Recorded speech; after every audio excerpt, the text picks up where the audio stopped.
Thanks for coming. I appreciate everybody being here. While I'm certainly disappointed in the number of vetoes that were overridden, I couldn't be happier that cooler heads prevailed and we defeated the two biggest pieces of legislation. The tax cut bill was huge, as was the gun bill. You know, you look at the gun bill, Missouri's been the laughing stock of the nation. Cooler heads prevailed in the Senate. That was defeated. The tax cut bill could have devastated our budget, defeated by a large number. Couldn't be happier with those two bills going down. A lot of the bills were, a lot of bills that were inconsequential were passed. I'm sure that the Speaker ran up the numbers. Maybe I would run up the numbers too if I couldn't get any major piece of legislation passed this year. But it is what it is, and you know, a lot of inconsequential bills, but I think most of the substantive ones have went down in flames.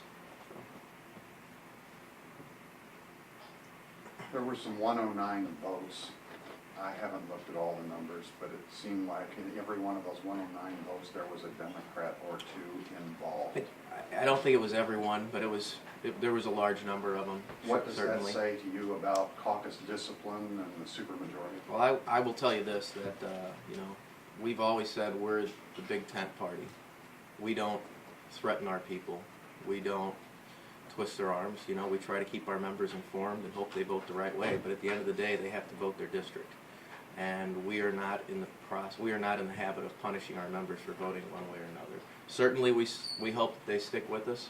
But quite frankly, an issue in rural Missouri is different than an issue in St. Louis City, and we are very cognizant of that. And you know, I think that for the most part, we held together on the issues that were important. So. Were you surprised that there were caucus members who voted to override on some of on some bills? No, I think, you know, we've talked to a lot of our members beforehand, and we knew that there were going to be some on a lot of bills. You know, we certainly talked to them and, you know, said we wish that they would stick with us on certain ones. But like I said, at the end of the day, we have to let our members vote their district. So that's what we did. Were you nervous yesterday? I mean, after the House sent the gun bill over to the I was Senate? nervous all day. Go ahead and finish. Sorry. Did you just assume that it was a done deal at that point, and that you The guys gun just bill? passed the gun notification? No, I didn't think it was a done deal. I mean, I think that, you know, Senator Richard had said in the press that, you know, he had some issues with it and some of his caucus members. And, you know, I mean, clearly the Senate is the more mature chamber. I think that's been apparent for a long time, and there's a reason for that. You know, I wish the House operated a little more like that, been a little more deliberative in some of the legislation that we pass. You know, always the answer is, well, they'll fix it in the Senate. They'll fix it in the Senate. Let's just pass as much junk out of here as we can. We'll deal with it when it gets over there. Well, that's not what we're elected to do. If we had sat down, people had been brought to the table on a lot of these issues, maybe some responsible legislation could have gone through. Some meaningful tax reform, which we're not opposed to, you know. But I think there's that when you just try to drive one man's agenda through the legislature, you can't really be surprised that some of that stuff's defeated. Do you think there'll be more maturity like that under a John Deal speakership? I would sure hope so. I can't promise you that. I don't know how Representative Deal will handle himself as Speaker. I'm hopeful of that. You know, I think he's more interested in economic development issues than some of the other things. But only time will tell if he's willing to let both sides come to the table. And it's clear the Republicans want to talk taxes again when we come back in January. Where's your caucus at on that issue, and what sort of tax reform would you mention that are you talking about? Sure. I mean, we're not against some kind of meaningful tax reform, but it has to benefit the middle class. It can't benefit the richest members of our society. And it also, I think we need to pair it with some kind of tax credit reform. Some of these programs are just out of control. Missouri ranks 47th in tax burden amongst the states. We're already a low tax state. We're one of the lowest.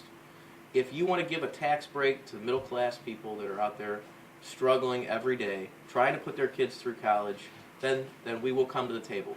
Let's get rid of some of these tax credit programs that aren't working. Some of them are bloated, you know. But you have to bring us to the table, and you have to say, here's what we're willing to give, what you're willing to give. We're happy to work with them. We were never allowed to work with the majority, and that's apparent, and they lost. And so I'm glad they lost. With the 10 overrides yesterday, there haven't been that many since a 2/3 majority has been required. Is that tell you anything about the governor's influence with the legislature? Say that one more time. There haven't been so many overrides in one day since a 2/3 majority was required. Does that indicate that the governor's influence in the legislature is waning? I don't know if that's the case. I mean, certainly we would have liked to have had more members, and I think had the governor been a little more helpful in past elections, that wouldn't be the case. But you know, let's look at 253.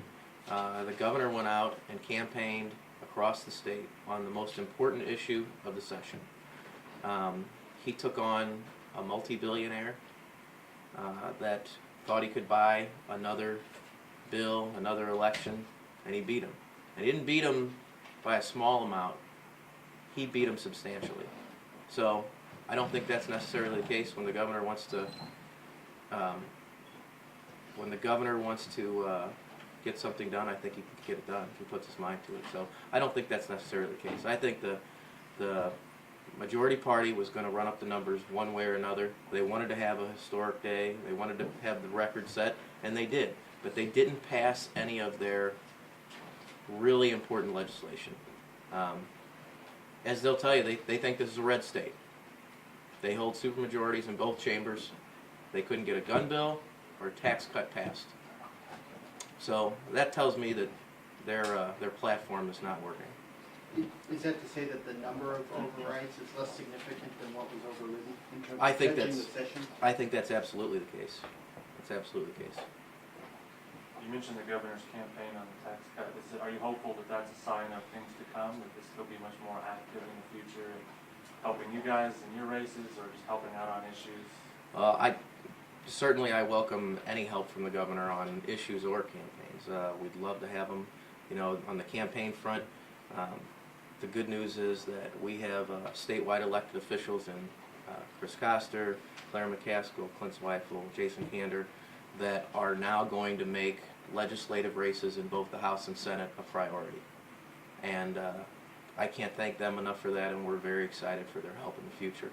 On issues dealing with the legislature, we would love to have the governor on board.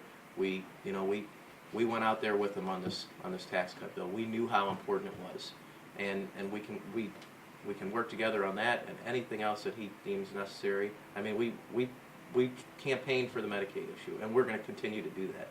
And I think that when the second floor really wants to exercise their influence, I think they'll be very effective.